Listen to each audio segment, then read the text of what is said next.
Matthew Movies coming at you with my review of Blade, the 1998 Marvel movie that a lot of people have no idea is based on a character that was a Marvel Comics created character. I think this movie is freaking kick-ass. It's about vampires and a vampire hunter. It's really, really cool. It stars Wesley Snipes as the titular character, Blade the Vampire Hunter. He's half human and half vampire and hates the vampire side of himself.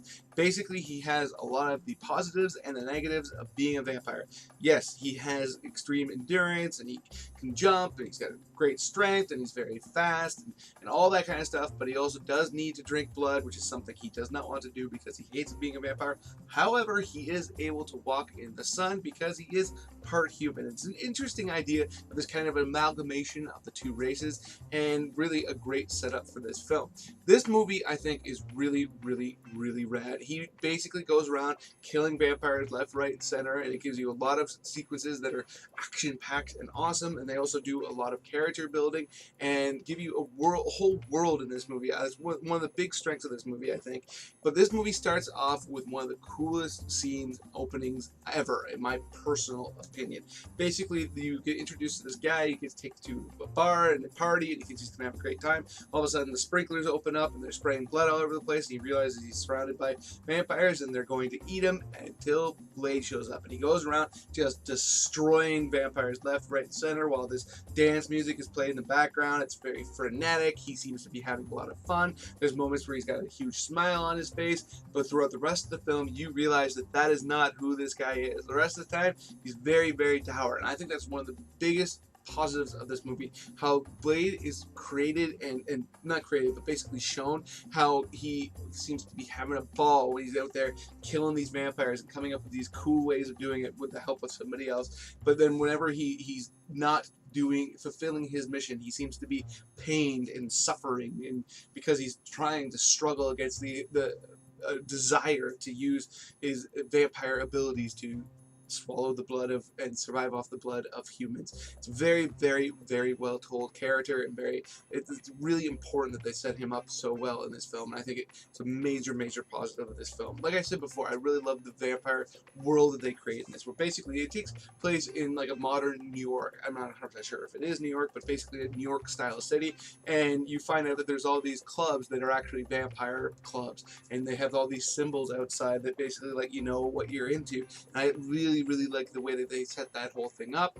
You have the character played by apparently I can't speak. The character played by Stephen Dorff, Deacon Frost. He's the main villain. He's basically the head of the younger vampires, and he's out to become a vampire god. And he has this whole ceremony that he believes that's going to make him into this being. And he's doing everything throughout the movie to try to move himself closer to that goal. And he plays the character with a lot of panache. He seems to be having a lot of fun whenever he's on screen. He definitely feels very villainous, but he also feels kind of likable because of how much fun he's having, but you absolutely hate the character at the same time. It's likable in the sense that you like seeing him on screen, but the character is hateable, if that makes sense. And I think that's a real strength of this movie as well. You have Chris Christopherson, who plays basically Blade's right-hand man. He is a human being, goes by the name of Whistler, and he's the guy who comes up with all these contraptions and helps Blade in his battle against the vampires, and which is really, really cool because, like I said, he's the Daywalker, and he's out there to try to stop Stephen Dorff from becoming this vampire god, but also just trying to kill as many vampires as possible, and he needs all these cool gadgets. Basically, Whistler is the equivalent of his Q. He's coming up with all these interesting ways of killing, like there's a UV light that he knows will burn them and all that kind of stuff, which is really, really cool. And they introduced love interest, who you find out was basically very early on. You find out that she was in peril, and he saves her. I gotta tell you, I think she's one of the weakest parts of this film. I think she has like really very little to do. Shows very little charisma. It's very, very bland. She's boilerplate to me. She's basically a means to exposition, in my personal opinion, and something that I find very, very disappointing in this film. It's the only thing I find really all that disappointing, because I think all the other characters are very, very well defined. And it's lame that they had to throw in this with love interest and make her so weak. Then you have a character played by Donal Logue, Logue, don't kill me on the pronunciation. He's on the show Gotham today. He's been in a lot of movies. He's a very likable dude.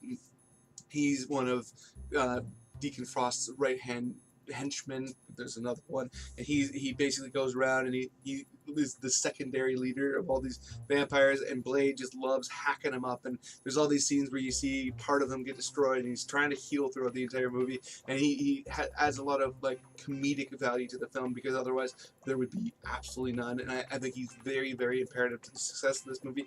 And Deacon Frost also has this woman who is his other chief henchman, and she is just super badass. Like she seems to just relish her abilities, and relish her position of authority, and relish the opportunity to destroy the weak humans around her.